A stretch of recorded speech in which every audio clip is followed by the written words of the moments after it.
कोई कोई वैश्या तो भली ब्राह्मण बना। दुष्प्रचार किया जा रहा है कि मैंने ब्राह्मणों के बारे में अपशब्द बोले हैं। बिना शर्त माफी मांगता हूँ। राजकुमार भाटी को बर्खास्त करो, बर्खास्त करो। ब्राह्मणों का ये अपमान नहीं सहेगा हिंदुस्तान।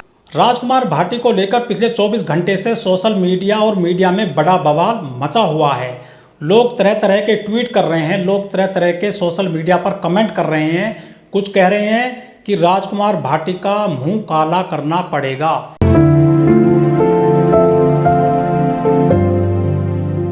नमस्कार, मेरा नाम है ओमदेव और आप देख रहे हैं नेशनल लीडर चैनल। दोस्तों, हमारा ज़िला है गौतम बुद्ध नगर और गौतम बुद्ध नगर आता है उत्तर प्रदेश के अंदर और गौतम बुद्ध नगर के ही अंदर आता है दादरी। यह भी एक नगर है। आपको बता दें कि दिल्ली से लेकर धनकौर तक जो ये बेल्ट है, तो ऐसा कहा जाता है कि ये जो दिल्ली से लेकर धनकौर तक की जो बेल्ट है ये गुर्जर बहुल्य बेल्ट है। मतलब यहाँ पर गुर्जरों की संख्या सबसे ज़्यादा है। मतलब गुर्जर जो जाति है जो ओबीसी में आती है, यह यहाँ पर न केवल मजबूत है पैसा धेला से, धन दौलत से, गाड़ी घोड़ा से, और यह राजनीतिक रूप से भी मजबूत बेल्ट कही जाती है। और यहीं से जो दादरी जो एक नगर है गौतम बुद्ध नगर के अंदर, और यहीं से आते हैं राजकुमार भाटी जी। तो पहले तो हम बात कर लेते हैं इस दादरी नगर की। दादरी जो है एक विधानसभा सीट है और आज़ादी के बाद से ही दादरी में जो विधायक चुने गए हैं अभी तक करीब 99% विधायक यहाँ पर गुर्जर समाज से ही चुने गए हैं अभी तक। और ऐसा कहा जाता है कि यहाँ पर सरकार उत्तर प्रदेश में किसी की भी रही हो या आई हो, दादरी विधानसभा सीट पर हमेशा से गुर्जर जो है कैंडिडेट ही जीतता है। तो यही वजह है कि लोग अक्सर कह भी देते हैं कि दादरी गुर्जरों की राजधानी है, जो गौतम बुद्ध नगर का एक जो नगर है और विधानसभा सीट है। और यहीं से आते हैं गुर्जर नेता राजकुमार भाटी। तो ये वही राजकुमार भाटी जी हैं जो आजकल समाजवादी पार्टी में राष्ट्रीय प्रवक्ता हैं। और यह पिछले काफ़ी समय से प्रवक्ता होने के नाते जो मेनस्ट्रीम मीडिया के टीवी न्यूज़ चैनल हैं वहाँ पर अपनी बात रखते हैं, पार्टी का अपना जो है पक्ष रखते हैं। तो लोग पूरे देश और दुनिया में राजकुमार भाटी जी को जान चुके हैं और मान चुके हैं कि राजकुमार भाटी जी न केवल समाजवादी पार्टी के प्रखर नेता है, बल्कि वो अपनी जो है जो पक्ष रखते हैं उसके दरमियान, उसके दौरान वह एक आम जनता की बात करते हैं, उनके मुद्दे उठाते हैं टीवी चैनल पर। और वो पाखंड के खिलाफ भी हमेशा बोलते रहते हैं। और जो देश में बुराइयां हैं, सामाजिक बुराइयां हैं या जातिवाद की घटनाएं हैं या जातिवाद है, बोलते हैं। तो गुर्जर जो समाज है हमारे यहाँ पर दादरी से लेकर धनकौर तक या दिल्ली तक, यहाँ कोई ऐसे गुर्जर तो है नहीं जैसे कि जम्मू कश्मीर में है जो भेड़ बकरी चराते हैं या पशुपालन करते हैं, बल्कि ये जो गुर्जर बरादरी है हमारे यहाँ पर दिल्ली से लेकर धनकौर तक, दादरी या बागपत, बड़ौत, मेरठ, मुजफ्फरनगर, ये जो पूरा दिल्ली एनसीआर का जो इलाका है, यहाँ यह जो ओबीसी में आने वाली गुर्जर जाति है यह किसी भी मामले में जो है कमतर नहीं आंक सकते आप। और ना ही आप ये कह सकते हैं कि ओबीसी की यह जाति पढ़ने लिखने में जो है पीछे है। आपको बता दें कि उत्तर प्रदेश में डीजीपी रहे हैं, तो वो भी हमारे यहाँ पर जो एक गांव पड़ता है दादूपुर, वहाँ के वो एक आईपीएस अधिकारी थे और वह हमारे उत्तर प्रदेश के डीजीपी रहे हैं। इसके अलावा जो आईपीएस, आईएएस, एमबीबीएस डॉक्टर वगैरह बड़े पैमाने पर यहाँ पर चुने जाते रहे हैं। आपको बता दें कि गुर्जर बिरादरी के लोगों ने शिक्षा को लेकर बड़ा काम किया है। मैं आपको इसलिए बता रहा हूँ कि मैं भी खुद नोएडा से ही आता हूँ और हमारे नोएडा शहर में भी बड़ी संख्या में गुर्जर जो है मजबूत हैं और पढ़ने लिखने में वो अपना झंडा गाड़ रहे हैं। आपको बता दें कि हमारे यहाँ नोएडा से ही एक युवती मतलब आईपीएस बनी और हरोड़ा गांव है उनका, हरोड़ा सेक्टर 5 नोएडा में पड़ता है, और उन्होंने राजस्थान कैडर लिया था। वो आईपीएस हैं, वो बड़े पद पर हैं पुलिस विभाग में राजस्थान में। इसके अलावा आपको बता दें कि सचिन पायलट, ये किसी से छुपा नहीं है, सचिन पायलट जो राजनीति में, सक्रिय राजनीति में हैं।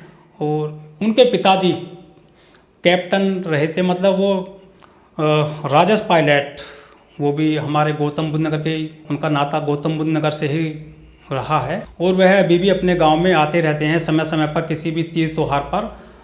राजेश पायलट जी के बेटे सचिन पायलट।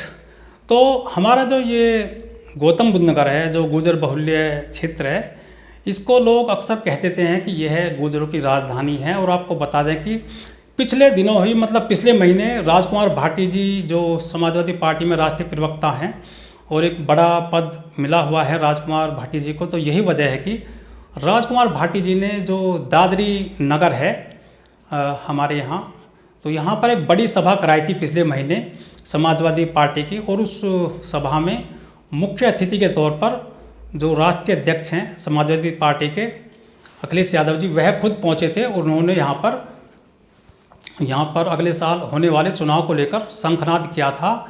और लोग यह कह रहे थे कि जो राजकुमार भाटी जी हैं, यह समाजवादी पार्टी के कद्दावर नेता, बड़े नेता जो है बन गए हैं आज की डेट में। और राजकुमार भाटी जी दादरी में जो ये सभा करवाई अखिलेश यादव जी की, तो उसका बहुत बड़ा इम्पैक्ट पड़ा। और जो स्थानीय लोग हैं वो कहने लगे कि राजकुमार भाटी जी बड़े नेता बन गए हैं और समाजवादी पार्टी में उनकी जो है खूब चलने लगी हैं। तो यह भी कहने लगे थे कुछ लोग तो कि राजकुमार भाटी जी चाहे कोई विधानसभा चुनाव लड़ें या ना लड़ें, लेकिन वो अब सीधे समाजवादी पार्टी से चुनकर राज्यसभा पहुंच जाएंगे। मतलब उनका कहने का यह था कि राजकुमार भाटी जी अब राष्ट्रीय प्रवक्ता हैं समाजवादी पार्टी के और वो सीधे राज्यसभा में पहुंच जाएंगे। क्योंकि राजकुमार भाटी जी दादरी विधानसभा सीट पर 4 बार चुनाव लड़ चुके हैं पिछले कुछ समय में, लेकिन वह एक भी चुनाव नहीं जीत पाए हैं। यही वजह है कि वह चुनाव लड़ने की बात तो कम करते हैं, लड़वाने की बात ज़्यादा करते हैं। आपको बता दें कि राजकुमार भाटी जी न केवल एक बुद्धिजीवी हैं, बल्कि वह एक आंदोलनकारी भी हैं। और वो एक आंदोलनकारी हैं ज़मीन से जुड़े। उन्होंने कई संगठनों में काम भी किया और उन्होंने कई संगठन बनाए भी। वह संगठन हमारे यहाँ पर देहात मोर्चा के तौर पर जो है काम किए, और मजदूरों के लिए, किसानों के लिए, दलित पिछड़ों के लिए, और जो यहाँ पे श्रमिक हैं हमारे नोएडा, ग्रेटर नोएडा में, उन श्रमिकों के लिए भी उन्होंने कई बार यहाँ पर आंदोलन किए। आपको बता दें कि जो हमारे यहाँ एक बड़े बड़े नारे घड़े जाते हैं कि ज़मीन हमारी आपकी नहीं किसी के बाप की, और अपना हक लेकर रहेंगे, कई आंदोलन उन्होंने किए थे नोएडा प्राधिकरण के खिलाफ, ग्रेटर नोएडा प्राधिकरण के खिलाफ। आपको बता दें कि जो नोएडा, ग्रेटर नोएडा, यहाँ पर 2 बड़े प्राधिकरण हैं। इसके अलावा एक तीसरा सबसे बड़ा प्राधिकरण है यमुना एक्सप्रेसवे औद्योगिक विकास प्राधिकरण, जो बड़े पैमाने पर यहाँ विकास कर रहा है। तो जब यहाँ पर किसानों की ज़मीन ली गई थी, तो राजकुमार भाटी जैसे नेताओं ने बड़े बड़े आंदोलन किए और किसानों की आबादियों को लेकर, किसानों की ज़मीनों को लेकर, या अतिक्रमण या अवैध निर्माण को लेकर हमेशा से राजकुमार भाटी जी ने यहाँ आंदोलन किए हैं। और राजकुमार भाटी जी की जो छवि है वो एक जनवादी आंदोलनकारी के तौर पर देखी जाती है और मानी जाती है। राजकुमार भाटी जी एक बड़े आंदोलनकारी के तौर पर यहाँ देखे जाते हैं। दादरी क्षेत्र के ही बजहड़ा गांव में एक बार बड़ा आंदोलन हुआ था। वहाँ पर रिलायंस कंपनी को ज़मीन दी गई थी, लेकिन आरोप यह लगा था कि किसानों से औने पौने दाम पर ज़मीन ली गई थी और जो है वो कंपनी को सौंप दी गई थी। जिसके बाद राजकुमार भाटी और भूतपूर्व प्रधानमंत्री रहे थे वीपी सिंह जी, और राजकुमार भाटी ने उनके साथ मिलकर आंदोलन किया। और उस आंदोलन में फिल्म एक्टर राज बब्बर भी जो है शामिल हुए थे, और उन्होंने किसानों की आवाज़ को राष्ट्रीय स्तर पर उठाया था और यह कहा था कि किसानों की यहाँ ज़मीन सस्ते दाम पर बिल्कुल भी नहीं ली जाएगी। तो राजकुमार भाटी की एक छवि है वो एक आंदोलनकारी किसान नेता के रूप में भी यहाँ पर स्थापित हुई है। ब्राह्मण समाज के लोगों का आरोप है कि राजकुमार भाटी ने अपने वक्तव्य में ब्राह्मण समाज की महिलाओं को निशाना बनाया है। यह नाकाबिले तारीफ है, हम बिल्कुल भी बर्दाश्त नहीं करेंगे, और जहाँ भी राजकुमार भाटी मिलेंगे उनका मुंह काला करके उस अपमान का बदला लिया जाएगा। आपको बता दें कि राजकुमार भाटी की वीडियो को लेकर तरह तरह के जो है कमेंट किए जा रहे हैं, और कई लोगों ने राजकुमार भाटी के खिलाफ पुलिस में एफआईआर भी दर्ज करा दी है। अब आपको बता दें कि आखिरकार ब्राह्मण समाज के लोग क्यों राजकुमार भाटी के खिलाफ आग उगल रहे हैं और क्यों पुलिस में जाकर मुकदमा दर्ज करा रहे हैं। आपको बता दें कि बिहार के एक नेता हैं अली अनवर। वह पिछले कई दशक से मुस्लिम पसमानदा लोगों के लिए संघर्ष करते आ रहे हैं। उन्होंने कई किताबें लिखी हैं और वो यह चाहते हैं कि जिस तरह से हिंदुओं में दलित होते हैं, दलित जातियां हैं, उनको मुख्य धारा में जोड़ने के लिए जो बहुजन नेता है वह संघर्ष कर रहे हैं, उसी प्रकार से मुस्लिमों में जो पसमानदा जातियां हैं या पसमानदा समाज के जो लोग हैं उन्हें मुख्य धारा में जोड़ने के लिए वह भी संघर्ष करते आ रहे हैं। और उनके बेटे हैं जावेद अनवर। उन्होंने कुछ समय पहले एक किताब लिखी है और किताब का नाम है जाति और सांप्रदायिकता के विषाणु।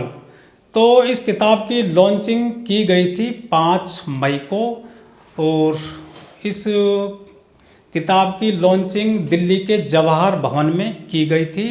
इस किताब की लॉन्चिंग के अवसर पर जो कुछ प्रवक्ता बुलाए गए थे दिल्ली के जवाहर भवन में, चूँकि जाति पर आधारित ये किताब है और उसमें यह भी है कि जाति के विषाणु से संबंधित इस किताब में जो वाक्य लिखे गए हैं, मतलब ये जो किताब है चाहे हिंदू हो चाहे मुसलमान हो, उनमें जो जातियां हैं, जिस तरह से हिंदू समाज में जातियां हैं SC ST OBC करीब 6743 जातियां हैं, तो उसी तरह से मुसलमानों में भी जातियां हैं। आपको बता दें कि शेख सैयद पठान यह अपर कास्ट जातियों के वर्ग हैं मुसलमानों में। तो वहाँ इन शेख सैयद पठान के अलावा जो दूसरी जातियों के लोग हैं उनको हक अधिकार दिलवाने के लिए जो अली अनवर अंसारी हैं वो पिछले कई साल से संघर्ष कर रहे हैं। जाति और सांप्रदायिकता के विषाणु नामक किताब की लॉन्चिंग दिल्ली के जवाहर भवन में 5 मई को की गई थी और इस किताब की लॉन्चिंग के दौरान वक्ता के तौर पर कई जाने माने हस्तियां पहुंची थी, जिनमें समाजवादी पार्टी के प्रवक्ता राजकुमार भाटी और दिल्ली यूनिवर्सिटी के प्रोफेसर डॉक्टर रतनलाल और एक्टिविस्ट योगेंद्र यादव, इनके अलावा पत्रकार आशुतोष भी वहां पहुंचे थे। वैसे तो इन सभी वक्ताओं ने अपने अपने विचार मंच से बोले थे, लेकिन चूंकि किताब का नाम ही जाति और सांप्रदायिकता के विषाणु है तो जाहिर सी बात है जाति पर बात भी होना लाजमी हो गया था।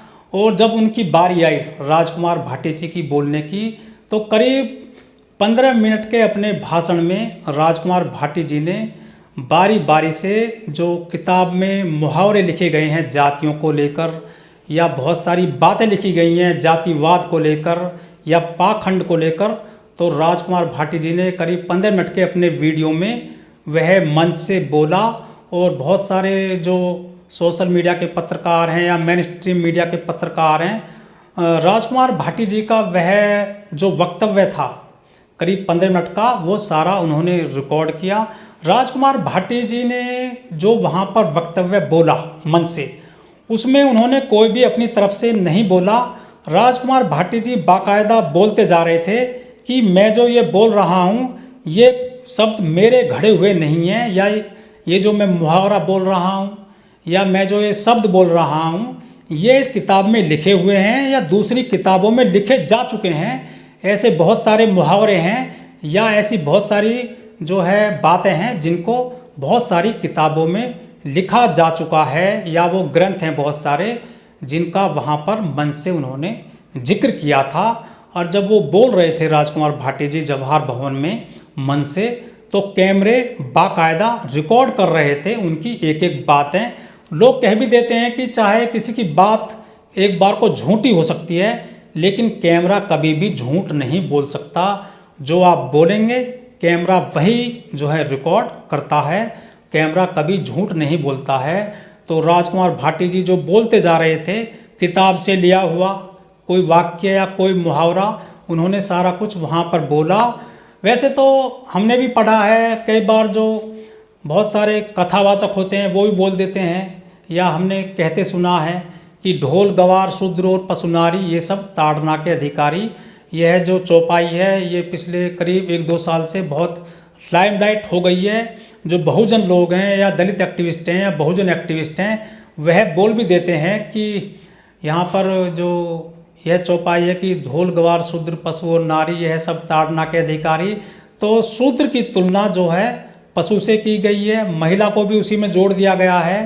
तो इस पे कई बार जो है हंगामा भी हुआ था कि जिसने यह चौपाई लिखी है वो गलत लिखी है और महिलाओं को, शूद्रों को उसकी तुलना पशु से की गई है या ताड़ना से की गई है।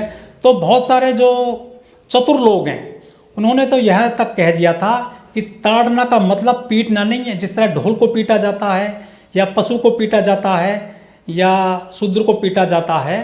तो उन्होंने कहा था ताड़ना का मतलब है ताकना, मतलब देखना। तो ये ऐसे लोग हैं कई बार जस्टिफाई करते हैं चीज़ों को, जो उन्होंने गलत चीज़ें लिख दी हैं या उन्होंने गलत कार्य कर दिए हैं या उन्होंने या उनके पूर्वजों ने, वह उसको अपनी गलती नहीं मानते हैं। बस यही सारा ये खेला हो जाता है। उन्होंने जो गलतियां करी हैं, उनके पूर्वज जो गलती कर गए, शोषण कर गए, वह उसको एक्सेप्ट नहीं करते हैं। और जब उस शोषण का आज के लोग जिक्र कर देते हैं अपनी स्पीच में या अपने कहीं मंच से, तो उन पे मुकदमे दर्ज हो जाते हैं। और यही हुआ है राजकुमार भाटी जी के साथ। आपको बता दें कि राजकुमार भाटी जी हमेशा पाखंड के खिलाफ वो बोलते रहे हैं और वो जो ये भी कहते रहे हैं कि आप साइंटिफिक टेम्परामेंट की बात करिए। तो जब आप किसी की चीज़ों का विरोध करोगे तो कहीं ना कहीं उसको दर्द तो होता है, या वो अपना जो है बचाव करते हैं कि ये जो है ऐसा नहीं था, या वो जस्टिफाई करते हैं। तो ये जो जवाहर भवन दिल्ली में किताब लॉन्चिंग के दौरान जो ये वीडियो जो है रिकॉर्ड किया गया राजकुमार भाटी जी का, तो वह जो है उससे बवाल मच गया सोशल मीडिया पर और मीडिया में।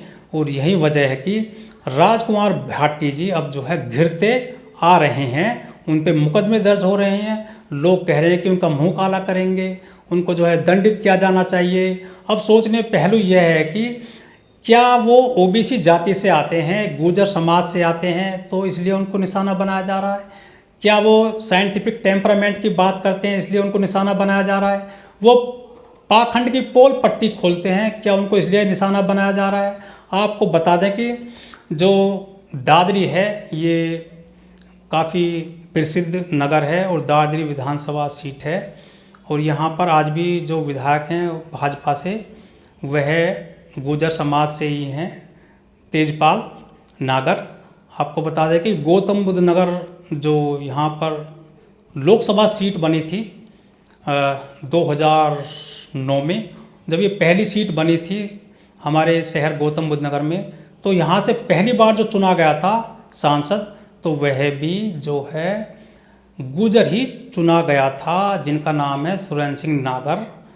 और जो दादरी विधानसभा सीट है वहाँ भी गुर्जर चुने गए थे। इसके अलावा जो जेवर विधानसभा सीट है जहाँ पर एयरपोर्ट बन रहा है, नोएडा इंटरनेशनल एयरपोर्ट, वहाँ भी वेदराम भाटी गुर्जर ही चुने गए थे बहुजन समाज पार्टी की सरकार में। तो गुर्जर राजनीतिक रूप से भी मजबूत थे।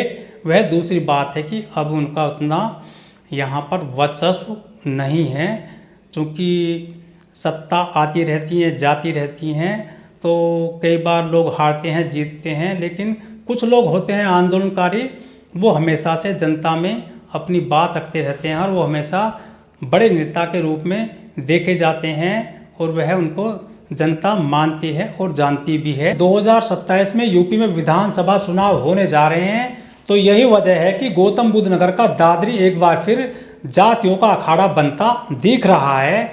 यहाँ पर 2022 में भी ऐसे ही जातियों का अखाड़ा बन गया था। इस बार यहाँ पर राजकुमार भाटी बनाम ब्राह्मण संघर्ष शुरू हो चुका है। आपको बता दें कि राजकुमार भाटी को लेकर ब्राह्मण समाज के लोगों ने मोर्चा खोल दिया है इस बार।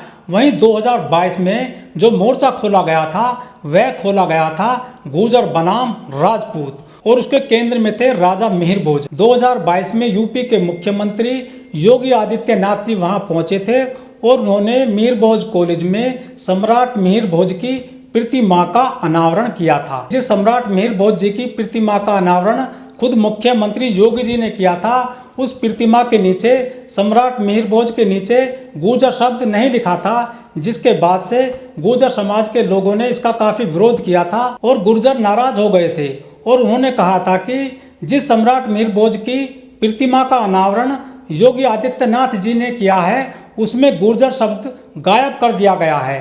और गुर्जरों ने कहा था कि यहाँ पर जो है सम्राट मीर भोज जी की जाति को ही बदल दिया है। वहीं दूसरी तरफ क्षेत्र के राजपूतों ने कहा था कि गुर्जर समाज से नहीं आते थे मीर भोज सम्राट, वह राजपूत समाज से आते थे गुर्जर सम्राट। दादरी के गुर्जरों ने बड़े पैमाने पर विरोध करते हुए कहा था कि जिस मीर भोज सम्राट जी की प्रतिमा का अनावरण मुख्यमंत्री योगी आदित्यनाथ जी ने किया है उस प्रतिमा से गुर्जर शब्द गायब कर दिया है। जिसके बाद गुर्जर और राजपूत समाज आमने सामने आ गए थे। उधर राजपूत समाज के लोग कह रहे थे कि मीर भोज सम्राट गुर्जर समाज से नहीं थे बल्कि वह तो राजपूत सम्राट थे। वहीं गुर्जर समाज के लोगों का कहना था कि मीर भोज सम्राट गुर्जर जाति से आते थे। तो यही वजह है कि दादरी में जातियों को लेकर एक बार संघर्ष शुरू हो चुका है। पिछली बार जो है गुर्जर और राजपूत आमने सामने आ गए थे और इस बार राजकुमार भाटी जी को लेकर ब्राह्मण समाज के लोग उनके सामने आ गए हैं और उनके खिलाफ बड़े पैमाने पर विरोध कर रहे हैं।